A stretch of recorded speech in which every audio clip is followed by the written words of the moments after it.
നമസ്കാരം, ഞാൻ ഡോക്ടർ ബീന. എൻ്റെ നുറുങ്ങ് ചിന്തകൾ എന്ന പുതിയ പങ്ക്തിയിലേക്ക് എല്ലാവർക്കും സ്വാഗതം. ഇന്നത്തെ എപ്പിസോഡിൽ ജീവിതത്തിൻ്റെ വഴിത്തിരിവ് നാം എങ്ങനെ തിരിച്ചറിയും എന്ന് നോക്കാം.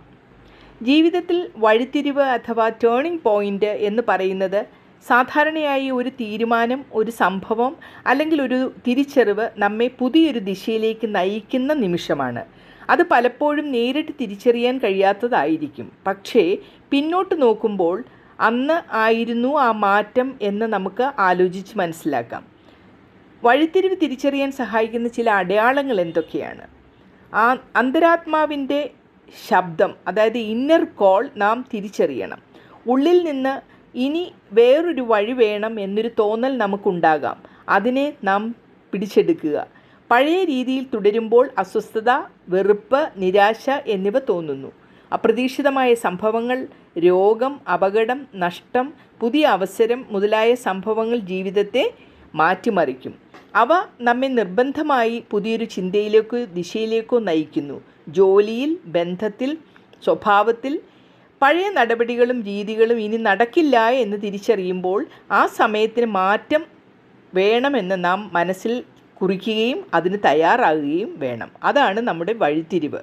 ഒരു പുതിയ ആശയം, പ്രവർത്തനം, സ്വപ്നം, അതിനോട് ശക്തമായ ആകർഷണം തോന്നുന്ന നിമിഷം തിരിച്ചറിയുക, അത് പിന്തുടരുക.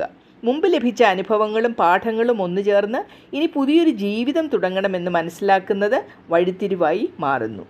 ജീവിത വഴിത്തിരിവ് തിരിച്ചറിയാനുള്ള സ്വയം ചോദ്യങ്ങൾ എന്തൊക്കെ? എനിക്ക് ഇപ്പോഴുള്ള ജീവിതത്തിൽ സന്തോഷവും നിറവും ഉണ്ടോ? അതോ ഒരു ശൂന്യതയാണോ?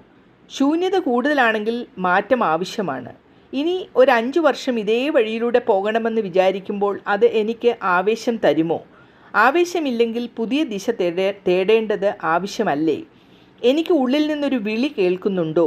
പുതിയൊരു ജോലിയോ ബന്ധമോ ആത്മീയ യാത്രയോ ഏതാണ് എൻ്റെ മനസ്സിൽ ഉണ്ടാകുന്ന വിളി എന്ന് തിരിച്ചറിയുക. ജീവിതത്തിലെ ചില സംഭവങ്ങൾ എന്നെ മാറ്റത്തിനായി തള്ളി മാറ്റുന്നുണ്ടോ എന്ന് ചിന്തിക്കുക. അപ്രതീക്ഷിതമായ സംഭവങ്ങൾ വഴിത്തിരിവിന് തുടക്കമായേക്കാം. തൻ്റെ ഉള്ളിലെ സമാധാനം നിലനിൽക്കുന്നുണ്ടോ? ഇല്ലെങ്കിൽ ഞാൻ ഒരു കുടുക്കിൽ ആണോ? ആ കുടുക്കിൽ ആണെന്ന തോന്നൽ പുതിയൊരു വഴി തേടാനുള്ള സൂചനയാണെന്നും മനസ്സിലാക്കുക. ജീവിതത്തിലെ വഴിത്തിരിവ് എവിടെയാണെന്ന് വ്യക്തമാക്കാൻ നമുക്ക് അപ്പോൾ സാധിക്കും. ജീവിതത്തിലെ വഴിത്തിരിവ് പലപ്പോഴും പുതിയ ദിശയിലേക്ക് നയിക്കാൻ വരുന്ന അവസരങ്ങളാണ്. അവയെ തിരിച്ചറിയാതെ അവഗണിച്ചാൽ നമുക്ക് ഒരു പുതിയ ജീവിതത്തിലേക്ക് മാറാൻ സാധിക്കില്ല. വഴിത്തിരിവ് മാനിക്കാതെ പോയാൽ എന്താണ് സംഭവിക്കുന്നത്? പഴയ രീതികളും തെറ്റുകളും വീണ്ടും ആവർത്തിക്കുന്നു. മുന്നോട്ട് പോകാതെ അതേ സ്ഥലത്ത് കുടുങ്ങിപ്പോകും. എനിക്ക് മറ്റൊന്ന് ആണ് വേണ്ടത് എന്നുള്ള തോന്നൽ വരാതെ ഇരിക്കുന്നത് നമ്മുടെ ഉള്ളിലെ ശൂന്യതയെ തുടർന്നു കൊണ്ടുപോകാനേ സാധ്യമാക്കുകയുള്ളൂ.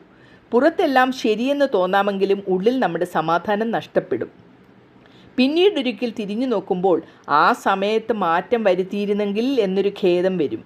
തെറ്റായ വഴിയിൽ തുടർന്നാൽ ബന്ധങ്ങളിലും ജോലിയിലും സംഘർഷമുണ്ടാകും.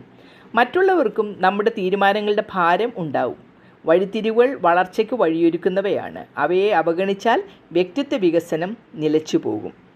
വഴിത്തിരിവ് തിരിച്ചറിഞ്ഞ് അതിലൂടെ പോകുന്നത് എങ്ങനെ? പലപ്പോഴും വഴിത്തിരിവ് ആദ്യം മനസ്സിൽ തോന്നലായാണ് വരുന്നത്. ഇനി മാറ്റം വേണമെന്നുള്ള ചിന്ത വന്നാൽ അതിനെ ഗൗരവത്തോടെ കാണുക. മാറ്റം വരുത്തുമ്പോൾ ഭയം സ്വാഭാവികമാണ്. പക്ഷേ ഭയം തന്നെ വളർച്ചയുടെ സൂചനയാണ്. വഴിത്തിരിവ് ഓരോ സമയവും വലിയ തീരുമാനമാകേണ്ടതില്ല. ചെറിയ ചെറിയ മാറ്റങ്ങൾ കൊണ്ട് തന്നെ പുതിയ ദിശ തുടങ്ങാൻ സാധിക്കും. നിങ്ങളെ മനസ്സിലാക്കുന്ന ഒരാളുമായി ആശയവിനിമയം നടത്തുക. പുറത്ത് പറയുമ്പോൾ കാര്യങ്ങൾ കൂടുതൽ വ്യക്തമായി തോന്നും. പലപ്പോഴും പുതിയ വഴിയിലേക്ക് പോകാൻ പഴയ ചില കാര്യങ്ങൾ നമ്മൾ വിട്ടുകളയേണ്ടി വരും. അത് നഷ്ടമല്ല, മറിച്ച് പുതിയൊരു നേട്ടത്തിൻ്റെ വഴിയൊരുക്കൽ മാത്രമാണ്. ജീവിതം തുറക്കുന്ന വഴികൾക്ക് നന്ദി പറയുക. എന്നെ നല്ലതിനാണിത് നയിക്കുന്നത് എന്ന വിശ്വാസം നിലനിർത്തുക. തിരിച്ചറിവും ആഗ്രഹവും മാത്രം മതി വരില്ല, പ്രവർത്തനവും അതിൻ്റെ കൂടെ വേണം. ധൈര്യമായൊരു ചുവട് വയ്ക്കുമ്പോൾ വഴിത്തിരിവ് ശരിക്കും നമ്മളിൽ മാറ്റമുണ്ടാക്കും. ഇനി പുതിയൊരു വിഷയവുമായി അടുത്ത എപ്പിസോഡിൽ കാണാം. നന്ദി, നമസ്കാരം.